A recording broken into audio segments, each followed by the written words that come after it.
Previous part में ये हुआ था कि सलीना को उसकी ताया ने, उसके सौतेले ताया ने किडनैप कर लिया था, क्योंकि सलीना के सौतेले बाप ने 35% क्या नाम है कारोबार का, शेयर्स का और उनकी ज़मीनें सलीना के और उसकी माँ शगुफ्ता के नाम कर दी थी। और वो ये नहीं चाहते थे, क्योंकि वो शुरू से ही सलीना के साथ बुरा सलूक रखते थे, उसको सौतेला सौतेला कहते थे, तो वो बिल्कुल भी नहीं चाहते थे कि ये जायदाद उस सौतेली औलाद को जाए।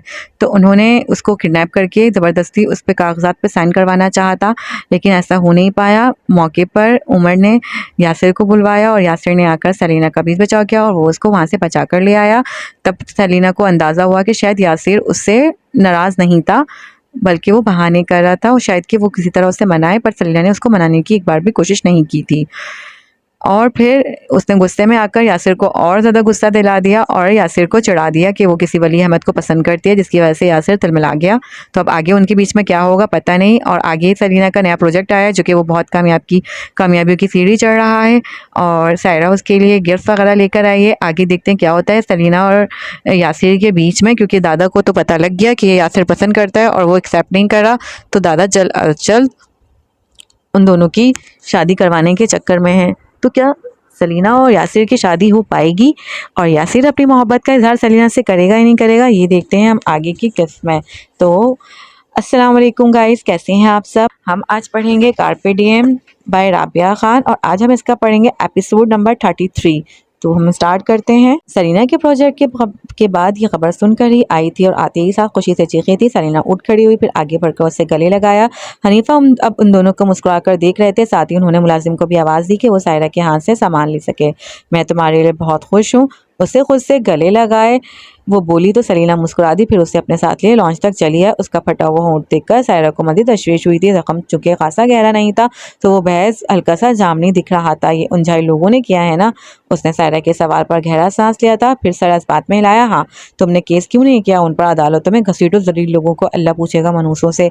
बेस्ट फ्रेंड मूड से निकलकर वो अम्मा वाले मूड में दाखिल हो चुकी थी। सलीना ने उसके हाथों पर हाथ रखकर धीरज रखने का इशारा किया था। जाने दो, ऐसे लोगों के साथ अपना वक्त ज़ाया करने से क्या फ़ायदा। मैंने अपना मामला अल्लाह के सुपुर्द किया, तुम भी उसी सुपुर्द करके बेफिक्र हो जाओ। वो इतने ठंडे पुरसुकून से अंदाज में बोली थी कि हनीफा लम्हे भर को हैरान हुए। सायरा उनकी निगाहों का तबादला बेसाख्ता था। क्या तुमने उन्हें माफ़ कर दिया है? उनके पूछने पर वो आहिस्ता से सर इस बात में हिलाने लगी। जी बाबा, मैंने उन्हें माफ़ कर दिया, हर जुल्म और खुताई पर, उसके बावजूद भी कि उन्होंने तुम्हारे साथ ऐसा सलूक किया। ऐसा सलूक किसी जानवर के साथ भी नहीं किया जाता। सायरा को उसकी दरिया दिली के एक आंख नहीं बाई थी। वो टीवी के जानिब देखती मुस्कुराने लगी। उसकी कामयाबियों के बारे में हर चैनल पर गुफ्तगू की जा रही थी। एक वक्त था जब लोग उसे जलील व रुस्वा कर रहे थे और एक ये वक्त था कि वही लोग अब से फिर से उस आसमानी दुनिया पे बिठाने के लिए बेताब थे। उसके चेहरे पर एक उदास मुस्कुराहट आ ठहरी थी। मैंने सबको माफ़ कर दिया है। मैं अपनी ज़िंदगी को मज़ीद उनकी सयाहियों के बायस आलूदा नहीं रख सकती। मैं दिल में बुक्स व अदावत रखकर अपने कीमती वक्त और तवानाई उनमें किसी पर भी ज़ाया नहीं करना चाहती। वो पहले ही मुझे अंदर से बहुत कह चुके, मैं उन्हें अब अपना मज़ीद खाने नहीं दे सकती। उसकी बात पर वो दोनों ही चुप से हो गए थे, फिर यूं ही टीवी की जानिब देखने लगे। कुछ पल बाद सायरा की आवाज़ उभरी, तुम माफ़ कैसे कर सकती हो, इंसान ही हो ना तुम, या कोई आसमानी फरिश्ता। और वो बेख्तियारी हंसती थी। बहुत सोच विचार के बाद भी सायरा को इदराक ना हो सका कि वो ऐसे लोगों को माफ़ करने की हिम्मत कहाँ से ला सकती थी। तुम लम्हे भर को खामोश हुई तो मुझे लगा कि शायद मेरी बात तुम्हें समझ आ गई है। उफ है तायरा। वो हंस कर सुर्ख हो रही थी। हनीफा ने उसे बहुत दिनों बाद खुश देखा था। वो ख्वाह ही मुस्कुराने लगे थे। सायरा भी ठिठाई से हंसी। मुझसे ऐसी बातें समझने की उम्मीद रखी भी कैसी तुमने, वाकई मैं तुमसे ऐसी उम्मीद रखी भी कैसे। उसी पर दरवाजे में अरमान और सलमान नमूदार हुए थे। सलमान के हाथ में फूल थे और अरमान के हाथ में मिठाई। वो दोनों भी यकीनन सलीना को उसके ड्रामे की कामयाबी पर मुबारकबाद देने आए थे। घर एकदम ही भरा भरा सा लगने लगा था। सलमान अब हनीफा के साथ बैठे उसे मुबारकबाद दे रहे थे। अरमान ने भी उसे मुबारक सलामत से नवाजा। निगाह सायरा पर पड़ी। आईब्रू खुशगवारियत से ऊपर को उठे। मुस्कुराहट आप ही आप लबों पर घुलने लगी। सायरा ने उसे एक निगाह देखा। उसे मुस्कुराते अंदाज पर वो गुलाबी हुई थी, साथ ही सर भी झटका। सलीना ने उन दोनों की जानिब बारी बारी देखा, फिर सायरा की जानिब झुकी। आज अरमान हैंडसम लग रहा है ना। हाँ हाँ ना क्या, एकदम मुस्कुरा कर कहती सायरा चौंकी थी। वो हंस पड़ी।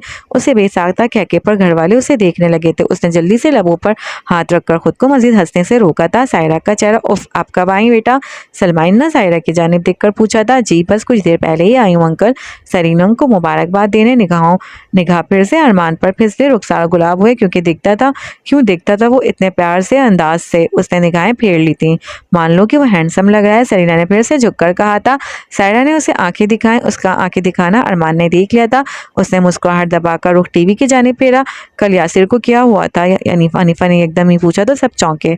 सलमान और सलीना सबसे ज्यादा। अरमान ने हनीफा की जानिब सवालिया नजरों से देखा। क्या हुआ था उसे? ठीक तो वापस आया था वो? पता नहीं, जब मेरे ऑफिस आया तो बहुत उखड़ा उखड़ा सा लग रहा था, जैसे सारी दुनिया से खफा हो। तुम्हारी उससे लड़ाई हुई थी क्या सलीन? उन्होंने एकदम ही ठहर कर पूछा था। अब उसने लब खोले, फिर बंद कर लिए, फिर खोले। मैंने कुछ नहीं कहा, मैं तो उसे अपने लाया अमल की माफ़ी मांग रही थी। मनमनाती सी आवाज़ उभरी। पता नहीं फिर कहाँ से दरमियान में वली अहमद आ गया। ये जुमला सुनकर मुकम्मल किया था। उसका चेहरा गले तक सुर्ख हुआ था। अरमान, सायरा, हनीफा अब सलमान की जानिब वजाहत तलब नजरों से देख रहे थे। वो गड़बड़ाए। वली अहमद कौन है ये? कोई नहीं हनीफा, तुम्हारा जानना ज़रूरी नहीं है, उन्होंने कहा तो। हनीफा को मजीद तजस्सुस हुआ। उसी पहर सलीना अपनी जगह से उठ खड़ी हुई थी। उसने यहाँ से उठने में ही आफियत जानी थी। आप लोग बैठे, मैं सबके लिए चाय बनवाती हूँ। हाँ ज़रूर, हम आज तुम्हारे हाथ की चाय पीकर ही जाएंगे, सलमान ने एकदम ही खुश होकर कहा था। सायरा भी उसके साथ उठकर किचन की जानिब बढ़ गई थी।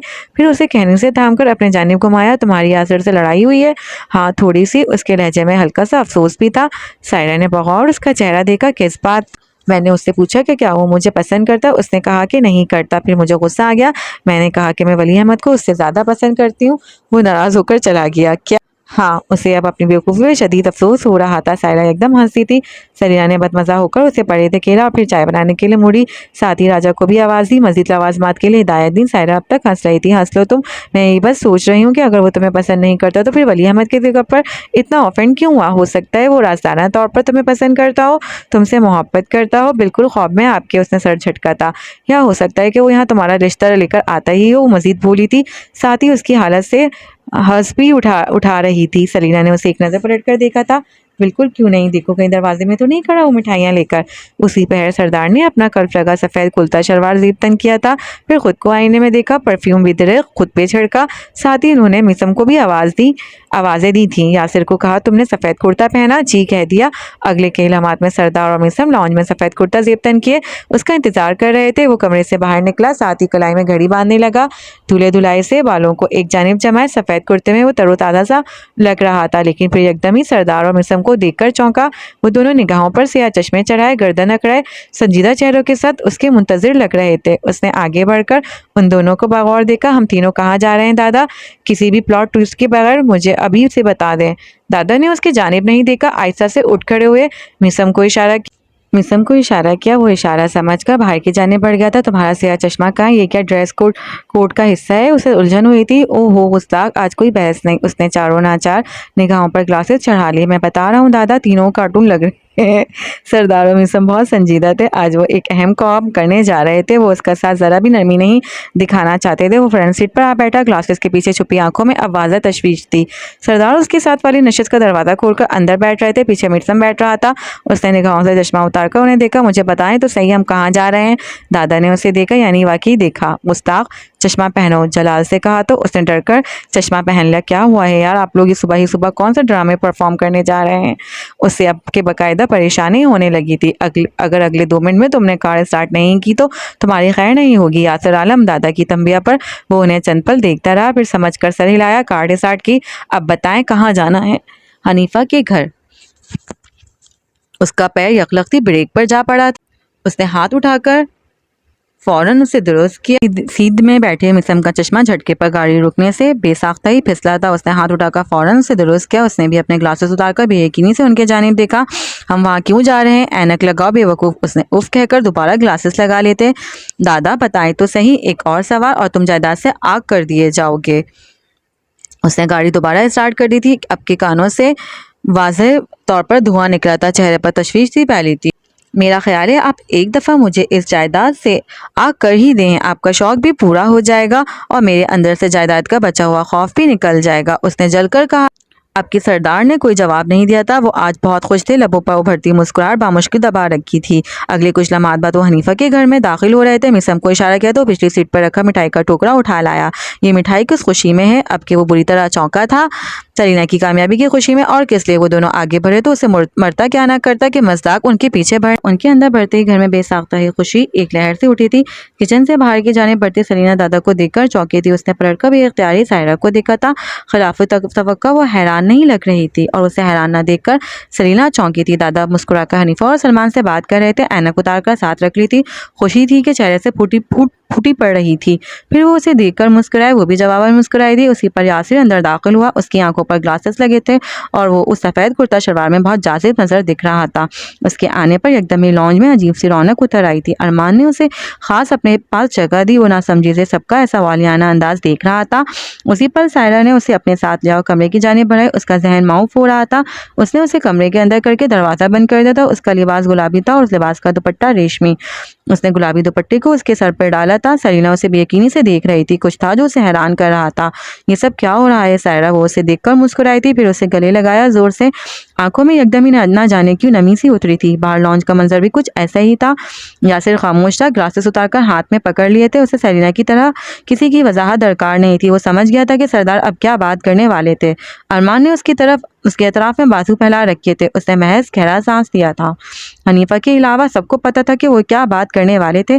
कुछ देर मामूल की गुफ्तगू के बाद वो जैसे मद्दू पर आते हुए कहने लगे, हम सलीना का रिश्ता लेने आए हनीफा यासिर के लिए। उन्होंने कहा। अंदर वो अब तक सायरा के सामने बेयकीनी से इस्तदा थी। वो तुम्हारा हाथ मांगने आए हैं यासिर के लिए। उसके लब अधखुले रह गए। गुलाबी दुपट्टे के हौले में उसका चेहरा दमक रहा था। शायद रंग आंखों में ये भी यकीनी हैरत इस्तेजाब सब था। सारे जज्बात कटमट हो रहे थे। हनीफा पहले चौंके फिर सीधे हो बैठे। सलमान और सरदार की आसूदा मुस्कुराहटें उन्हें कुछ और ही दास्तान सुना रही थी। वो लाजवाब हो चुके थे। क्या तुम्हें ये रिश्ता मंजूर है? सरदार ने पूछा। हनीफा की आंखें भीगने लगी। उन्होंने अगली ही पल सर इस बात में हिलाया था। मुझे इस रिश्ते पर कोई एतराज़ नहीं है सर, लेकिन मैं सलीना से एक दफ़ा पूछना चाहता हूँ। बेशक हम यही बैठे हैं, तुम अपनी तसल्ली कर लो। वो उठे फिर उसके कमरे की जानिब बढ़े। वो अब बेड पर बरजमान थी। उन्होंने दरवाज़ा धकेला और उसके जानिब देखा। उस सादे से अंदाज में भी कितनी प्यारी लग रही थी वो उन्हें। सायरा उसके कंधों पर दोनों हाथ रखे उसके साथ ही खड़ी थी। हनीफा आगे बढ़ाए उसके सामने रखी कुर्सी खींच बैठे। उसे मोहब्बत बड़ी नजरों से देखा। क्या तुम इस रिश्ते के लिए राजी हो बेटा? उसका हल्क आंसुओं के बायस भारी हो रहा था। उसे न जाने किस बात पे रोना आ रहा था। चंद पल वो उसे देखते रहे। जी बाबा, उसने कहा। आंखों से आंसू भी टूटे। क्या सारी जिल्लत का सिला आज इतने बड़े इनाम के साथ मिल रहा था उसे? वो आगे बढ़े, उसका सर चुमा, उसे खुद से लम्हे भर के लिए लगाया। उनकी आंखों में भी नमी थी। सायरा भी रोने लगी थी। अभी तो आई थी रौनक जिंदगी में मेरी। अब ये रौनक किसी और का हिस्सा बनने जा रही है। लेकिन मैं अल्लाह का जितना शुक्र अदा करूं कम है। मैं तुम्हें अपने घर से रुखसत करूंगा, अपने छत से। वो उनसे लगी रोने लगी थी। उसे थपक कर वो बाहर चले आए। सरदार ने उनका चेहरा बागौर देखा। उसे रिश्ते पर कोई एतराज़ नहीं है और अगले पल मुबारक सलामत की सदाएं उभरी थी। हनीफा आगे बढ़कर उसे गले लगाया था। वो मुस्कुराया था। वो अब उसे थपक रहे थे। फिर सलमान ने उसे गले लगाया। साबित हुआ कि वो वली को इतना पसंद नहीं करती जितना तुम्हें करती। वो उनकी सरगोशी पे दिलावेजी से हंस दिया था। फिर सरदार ने उसे गले लगाया। बाइस मुसरत उनकी आंखों में नमी तैर रही थी। मेरा कोल्ड बदलिहाज पोता, यकीन नहीं आ रहा किसी लड़की ने तुमसे शादी पर हामी भर ली है। उनके कहने पर सब हंस दिए थे। फिर उसे अरमान ने गले लगाया। रिश्ता मुबारक हो यारा। बस ये बताओ कि ये सब प्लान कब किया था? उसने उसे लगे ही पूछा था। वो हंस दिया। जब तुमने दरवाजा मारकर दादा को कहा था कि अपनी बेस्ट फ्रेंड सलीना के साथ ही खाना खा लें, और बेबसी से मुस्कुरा दिया था। लॉन्ज में मिठाइयों की बहुतात सी लग गई। मीसम निगाहों पर ऐनक अब तक लगाए हुए था। साथ साथ वो और राजा सबको मिठाई भी खिला रहे थे। उसी पल कमरे से सायरा के साथ सलीना भी चली आई थी। उसके सर पर मौजूद गुलाबी दुपट्टा अब के कंधों पे आ गिरा था। हाफ बाल बंदे थे। एक लट रुखसार पर भी झूल रही थी। दादा ने आगे बढ़कर उसे अपने साथ बिठा लिया था। वो अब सबकी जानिब से दी गई रिश्ते की मुबारकबाद पे मुस्कुरा रही थी। सामने बैठे यासिर बस उसे ही देख रहा था। उसकी आंखें फिर से उसकी झूलती लट में उलझने लगी थी। कुछ था कि उसने बेबसी से अपना हाथ सर के पीछे फेरा था। उसकी एक लट उसे परेशान कर रही थी। उसी पल सलीना की निगाहें उसके जानिब उठी और अगली पल झुक गईं। वो उसके ऐसे अंदाज पर गुंग रह गया था। क्या वो हमेशा से इतनी ही खूबसूरत थी? वो हैरान हो रहा था। अरमान ने उसके सामने हाथ लहराया। वो चौंका, फौरन निगाह फेरी। अब मुझे एक और अहम बात करनी है, सरदार ने एकदम ही कहा तो सब फिर से उनकी जानिब मुतवज्जा हुए। मिठाई की चाशनी अब तक जुबान में घुली हुई थी और वह सब उनसे किसी और खुशगवार मुतालबे की उम्मीद लिए उन्हें देख रहे थे। यासिर भी उन्हीं की जानिब देख रहा था। उन्होंने अगले ही पल हाथ उठाकर साथ बैठी सलीना के सर पर हाथ रखा था। वो मुस्कुरा रहे थे और बकौल दादी के वो वाकई टॉम क्रूज जैसे वजीहा दिख रहे थे। मैं उसी हफ्ते अपने बच्चों का निकाह चाहता हूँ, अपने सफ़ेद महल में। हनीफा फिर से चौंके, यासिर भी चौंका। सलीना और उसकी निगाहें बेसाख्ता उलझी थीं। सायरा पुरजोश थी, मुस्कुरा रही थी। सरदार ने उन सबको रात ही अपना तमाम लाहे अमल से आगाह कर दिया था। उन्हें उनकी किसी बात पे हैरत नहीं हो रही थी। अरमान ने उसे पुरजोश होते हुए देखा तो मुस्कुरा कर रह गया। लेकिन सर, इतनी जल्दी? हनीफा के कहने पर सरदार ने कंधे उचकाए थे। अब हमारी बेटी हमें अजीज है तो हम आजिज हैं। निकाह सादगी से किया जाएगा। सलीना की ऐन ख्वाहिश के मुताबिक उन्होंने लम्हे भर को उसकी जानिब शफकत से देखा था। वो बेयकीन थी। जब ये मेरे पास रहने आई थी तब उसने मुझे बताया था कि ये अपनी शादी कैसे करना चाहती है। मैं बिल्कुल उसकी तवक्को के ऐन मुताबिक ये शादी अरेंज करवा रहा हूँ। उनके कहने पर अब सब सलीना की जानिब सवालिया निगाहों से देखने लगे थे। वो सबके देखने पर लम्हे भर को गड़बड़ाई थी। जी दादा ठीक कह रहे हैं, मुझे बेजा फजूल खर्च करना नहीं पसंद। अपनी शादी पर एक सादा लेकिन बरकत वाला निकाह, रुखसती पर उन बच्चों के साथ खाना खाना जो सारा साल भूख की अजियत से बिलखते रहे हों, सब कुछ सादगी से, बगैर किसी शोर शराबे और बेचैनी के। सुकनिया से भरपूर वलीमे के मुतालिक मैं कुछ नहीं कहना चाहती, वो दादा अपनी मर्जी से कर सकते हैं, उसने मजबूत लेकिन नरमी से कहा था। हनीफा को उस पर आज से पहले इतना फक्र नहीं हुआ था। वो एक एक्ट्रेस थी, एक ऐसी इंसान जो दिन रात तेज रोशनियों में और पैसे की चमक दमक के दरमियान काम करती रही थी। उससे ऐसी सादगी की तवक्को उनमें से किसी को भी नहीं थी, यहाँ तक कि यासिर को भी नहीं। वो बस रुखसार पर 2 उंगलियां टिकाए उसे कदरे फुर्सत से तक रहा था। वो मानता नहीं था, लेकिन वो उससे उस पहर मुतासिर हुआ था। बस तो फिर ठीक है, वलीमा यासिर अपने अंदाज से कर लेगा, बाकी रुखसती और निकाह सलीना की मर्जी से होगा। सरदार ने कहकर हनीफा की जानिब देखा तो वो मुस्कुराए। आज वो मुस्कुरा रहे थे। जैसा आपको ठीक लगे सर, तय करें इस हफ्ते निकाह। तुम्हें कोई एतराज़ तो नहीं? नहीं सर, मुझे कोई एतराज़ नहीं। मेरे एक बहुत प्यारे दोस्त का बहुत प्यारा बेटा है यासिर, मुझे इस जल्दबाजी पर क्या एतराज़ हो सकता है? हनीफा की बात पर सलमान मुस्कुराए थे। ठीक है, और रुखसती तो हम इसी हफ्ते दोगे? रुखसती और वलीमा हम एक ही दिन करेंगे, कोई एतराज़? सरदार तो सारे फैसले कर कर आए थे। यासिर ने तो अब हैरान होने भी छोड़ दिया था। सलीना बेसाख्ता ही चेहरा उठाकर सायरा की जानिब देखा था। उसने आगे बढ़कर उसके कंधे पर हाथ रखा। वो जानती थी सलीना इतनी सारी खुशियां प्रोसेस नहीं कर पा रही। जी सर, मंजूर है। हनीफा उस दफ़ा जवाब देते हुए हंस दिए थे। उनके साथ सरदार भी हंसे थे। अरमान ने उसे कहने का ठोका दिया तो उसने लम्हे भर को उसे देखा। ऐसे एक्ट मत करो जैसे तुम्हें खुशी नहीं हो रही, उसने ज़रा झुककर कहा था। यासिर ने उसे देखा, फिर उसकी जानिब हल्का सा झुका। मेरा बस चले तो मैं उसे आज ही रुखसत करवा कर ले जाऊं। और अरमान लम्हे भर को गुंग होकर उसे देखता रह गया था। वो बेनियाजी से कहकर अब फिर से रुखसार पर उंगलियां रख के गुलाबी लिबास वाली लड़की को देख रहा था। तुम्हें तो अच्छी नहीं लगती थी, उसने कदरे जताकर दबी दबी सी सरगोशी की थी। अब लग रही है ना, ज़रा मुतासिर हुए बगैर ढिठाई से कहा तो अरमान हंस दिया। मीसना मिठाइयाँ खाई जा चुकी थी। लॉन्ज में कई दफ़ा कह के गूंजे थे खुशगप्पियाँ। सफ़ेद रोशन सी सुबह। गुलाबी जोड़े में मलबूस सरदार की किसी बात पर हंसती हुई एक लड़की। सफ़ेद कुर्ते शलवार में मलबूस इंतहाई फुर्सत से उसे तकता हुआ एक लड़का। घर आज पहले से इतना मुकम्मल नहीं लगा था। फिर सब छट गए। हनीफा और सलमान को एजेंसी के लिए निकलना था। अरमान को भी ऑफिस जाना था। यासिर को भी एजेंसी जाना था। मीसम को घर के काम करने थे। सायरा अलबत्ता सलीना के लिए आज खास फरागत लेकर आई थी। सरदार उठ खड़े हुए, फिर हनीफा से इजाज़त तलब की और बाहर की जानिब यासिर और मीसम के साथ बढ़ आए। हनीफा और सलमान उन्हें दरवाजे तक छोड़ने आए थे। अरमान भी उठ खड़ा हुआ। वो और सायरा भी सबके पीछे ही सरदार को सी ऑफ करने आगे बढ़ रहे थे। लगे हाँ तो आपकी भी रुखसती करवा लूँ, उसने साथ चलती सायरा को कहा था। खबरदार सोचिएगा भी मत, मैंने सलीना की शादी का बहुत इंतजार किया था, अब मैं उसे भरपूर तरीके से एंजॉय करूंगी। क्या आपको अपनी दोस्त की शादी का इंतजार नहीं था? उसने ज़रा हैरत से पूछा था। लड़कों को सिर्फ अपनी शादी का इंतजार होता है सायरा जी। और उसके बर्जस्तगी से कहने पर वो बेसाख्ता हंसी थी। सलीना उन दोनों की नोक झोंक को पीछे से तक रही थी। लबों पर हल्की सी शीरी मुस्कुराहट भी थी। फिर एकदम ही एक ख्याल आने पर उसने अपनी सफ़ेद हथेलियों की निगाह कॉल झुकाकर देखा था। अब उन हथेलियों पर वाक़ियतन यासिर के नाम की मेहंदी लगने वाली थी। उसका फूल फूल महकने। जुम्मे को उनका निकाह तय कर दिया गया था। जुम्मे को आने में अभी 3 दिन बाकी थे। हनीफा और उसके ऐसे कोई खास मेहमान थे ही नहीं जिन्हें वो दावत देते। महज सायरा थी जो हर दिन आ जाया करती थी। वो भी आफ्टर शूट्स और इंटरव्यूज़ में मसरूफ़ थी। महज शाम में ही फारिग होती। एक शाम वो यूं ही अपने शॉपिंग किए नए कपड़ों को उलट पुलट कर देख रही थी जब सायरा उसके कमरों में झांकी। उसे बगौर देखा। इतने दिन हो गए यासिर से बात नहीं, अब मुझे वो याद आ रहा है। उसके कहने पर सायरा की आंखें एकदम ही चमकी थी। वो अंदर चली आई। सलीना जो आईने के सामने खड़ी थी उसे कंधों से थामा। सब आंखों में ढेरों संजीदगी उभर आई। पता है, जब रिश्ते की बात तय हो जाए तो होने वाले शौहर से मुलाकात नहीं किया करते, ना उसे देखते हैं ना ही उसे खुद को देखने देते हैं, बिल्कुल भी नहीं। उसकी आंखों में ना समझी उभरी। क्यों? उसकी एक बहुत गंभीर वजह है। सायरा ने चेहरा कुछ और संजीदा बना लिया था। अब सलीना अब पलटकर उसे बगौर देख रही थी। और ऐसी क्या वजह है? कहते हैं अगर निकाह से कबल दुल्हन को देखा जाए तो वो शौहर को निकाह के बाद इतनी खूबसूरत नहीं लगती। वो उसे आम सी लगती है। उसकी आंखें हैरत से फैल गई थी। सायरा ने बामुश्किल अपनी हंसी जब्त की थी। वाकई तुम मजाक कर रही हो ना? उसे तो सच में परेशानी लायक हो गई थी। बिल्कुल, क्या तुम यासिर के सामने आम लगना चाहती हो? क्या तुम उसके सामने खूबसूरत नहीं लगना चाहती? वो चंद पल उसे खाली खाली नज़रों से देखती रही थी। इंकशाफ उसके लिए नया और चौंका देने वाला था। सायरा ने कमाल अंदाज से उसे यकीन दिलाया था। अगले दिन वो छोटे से बागीचे में हाथों को मट्टी में लथेड़े पौधों के लिए ताज़ा मिट्टी गूंद रही थी। माली भी उसके साथ ही मौजूद था। वो उसकी हिदायत पर भाग भाग कर सामान ला रहा था। जमसूट पे मलबूस, सर पर फूलदार रुमाल बांधे रुखसार पर झूलती लड़की वो मसरूफ सी दिख रही थी। आज उससे काम से फरागत हासिल थी और हनीफा भी उसे बाहर निकलने से मना किया था। निकाह में महज 2 दिन रह गए थे। वो गुनगुनाती हुई मशगूल थी। लबों पर हल्की सी मुस्कुराहट भी थी। काम तकरीबन हो ही गया था। वो उठ खड़ी हुई, फिर दाखिली दरवाजे की जानिब बढ़े। अंदर से कोई उसी पल बाहर निकला था। सफ़ेद ड्रेस शर्ट के साथ खाकी रंग की पैंट पहने, फाइल पर चेहरा झुकाए। दोनों ने एक दूसरे की जानिब नहीं देखा था। बेध्यानी में कदम उठाते सलीना बेख्तियार किसी से टकराई थी।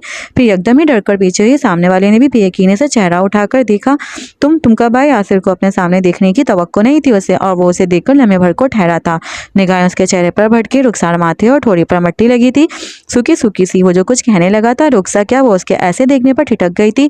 फिर कुछ याद आने पर जल्दी से अपने मिट्टी वाले हाथ उसके आंखों के सामने किए। तुम मुझे अभी नहीं बता सकते थे? देख सकते थे? तेजी से कहा। क्यों बस नहीं देख सकते? कोई वजह तो होगी ना। उसके हाथों को सामने से हटाने का तकल्लुफ भी नहीं किया था। सायरा ने कहा है कि जो लड़कियां निकाह से पहले अपने होने वाले शौहर को देखती हैं वो उन्हें निकाह के बाद इतनी खूबसूरत नहीं लगती, वो उन्हें आम सी लगती हैं। अंदाज बहुत संजीदा था। सामने खड़े गार्ड ने गहरा सांस लिया था और तुमने उस वजह पर यकीन कर लिया। वो हैरान भी नहीं हुआ था। सादे से लहजे में पूछ रहा था, अगर हमने एहतियात नहीं किया और मैं तुम्हें शादी के बाद इतनी खूबसूरत न लगी तो? हाथ अबू तक उसकी आंखों के सामने थे। यासिर को हंसी आई थी। तुम्हें और कितना खूबसूरत दिखना है सरीना। मुझे लगता है मैं उससे ज़्यादा तुम्हारी खूबसूरती हैंडल नहीं कर पाऊंगा। इतनी काफ़ी है मेरे लिए। इसीलिए अगर तुम मेरे देखने से थोड़ी सी कम खूबसूरत भी हो गई तो मुझे कोई मसला नहीं होगा। साथ ही उसने जेब से रुमाल भी निकाला था। फिर उसके हाथों को नीचे किया और हाथ आगे बढ़ाकर उसकी पेशानी पर लगी सूखी मिट्टी को साफ करने लगा। तुम क्यों आए थे? सरीना उसे रोक नहीं पाई। वो अब उसके रुखसार पर लगी मिट्टी साफ कर रहा था, बिल्कुल ऐसे जैसे वो रोज यही करता हो। चीफ ने बुलाया था, एक अहम फाइल चाहिए थी उन्हें, हुज्जतकस भी करना था और तुम चले आए। ज़रा नहीं सोचा कि अगर हमारी शादी के बाद तुम्हें अच्छी नहीं लगी तो क्या होगा? वैसे भी मैं तुम्हें इतना कोई ख़ास अच्छी नहीं लगती हूँ। एक बात तो बताओ, तुम तो किसी और लड़की को पसंद करते थे ना, और जो जूलिया से ज़्यादा खूबसूरत थी। अब तुम मुझसे अचानक से शादी कैसे कर रहे हो? सायरा की बंदी पट्टी आंखों से हटी तो उसे देखकर बहुत सी बातें याद आईं। वो उसी सुकून से अब उसकी ठोड़ी पर लगी मिट्टी साफ कर रहा था। मुझे लगता है मैं उस लड़की से शादी कर रहा हूँ जो मुझे जूलिया से ज़्यादा खूबसूरत लगती है। कुछ था उसके बोझल से लहजे में कि वो बेसाख्ता ही 2 कदम पीछे हटी थी। आंखों में बेयकीनी सी उतरी। धूप के बायस उसकी आंखें शहद का गाढ़ा सा समुंदर लग रही थीं। वो मेस्मराइज हो रहा था। रुमाल वाला हाथ हवा में ही मौलिक हो रह गया। तुम तो किसी और लड़की के बारे में, और लबों पर अगले पल उसके अल्फाज दम तोड़ गए थे। दुनिया रुक सी गई थी। एजेंसी की वो छत, वो भीगी सी रात, वो बातें, उससे लगा वो गलत मतलब अखज़ कर रही है। वो 2 कदम चलकर करीब आया था, फिर उसकी ठोड़ी पर रुमाल रखा, हौले से मिट्टी साफ करके निगाहें अलबत्ता उसकी बेयकीन आंखों पर जमी थी। मैंने तो वाज़ेह अल्फाज में कहा था, तुमने ही समझने में देर कर दी। तुम उस रात मेरे बारे में बात कर रहे थे। उसका हल खुश हो गया था। वो हल्का सा मुस्कुराया, फिर अपना रुमाल जेब में रख लिया। उसे देखा फाइल वाला हाथ नीचे किया और दूसरा हाथ जेब में अड़सा। एक कदम आगे बढ़ा तो वो बेअख्तियारी पीछे हुई। तुम्हारे बरक्स में लोगों से ऐसी बातें गलती से नहीं किया करता। वो अब तक आगे बढ़ रहा था और सलीना कदम कदम पीछे जा रही थी। तुम मुस्कुरात वाकई मेरे बारे में बात कर रहे थे। अंदाज, आंखें, आवाज़ बेयकीनी ही बेयकीनी थी। वो उसके मोतजब आंखों को बेहद शौक से देख रहा था। कदम अब भी यूं ही बढ़ा रहा था और वो पीछे जा रही थी। मुझे जूलिया कभी खूबसूरत नहीं लगी, ना ही कभी कोई और लड़की अच्छी लगी। बस मुझे एक ही लड़की अच्छी लगी थी जो मुझे इस्तेमाल कर रही थी और जिसके हाथों से मैं 1000 दफ़ा इस्तेमाल होकर भी उसे माफ़ कर सकता हूँ। जिसकी हिल्स टूट जाने पर मैं उसे अपने जूते नहीं दे सकता, लेकिन उसकी हिल्स चुराकर ला ज़रूर सकता हूँ, जिसमें बगैर थके पैरों तक देख सकता हूँ। ये वही लड़की है जिसके दूर जाने के ख्याल पर मुझे लगता है मैं खाली हो जाऊंगा। जिसके मेहंदी लगे हाथ मुझे बहुत पसंद है। ना सिर्फ मेहंदी लगे, वो लम्हे भर को ठहरा था। उसके मिट्टी से लथड़े हाथों को देखा, फिर निगाहें उसके आंखों तक उठीं। बल्कि उसकी ये मट्टी लगे हाथ भी मुझे इतने ही अजीज हैं। सरीना की पुश्त बिल्कुल दीवार से जा लगी थी। वो सांसें रोके उसे देख रही थी।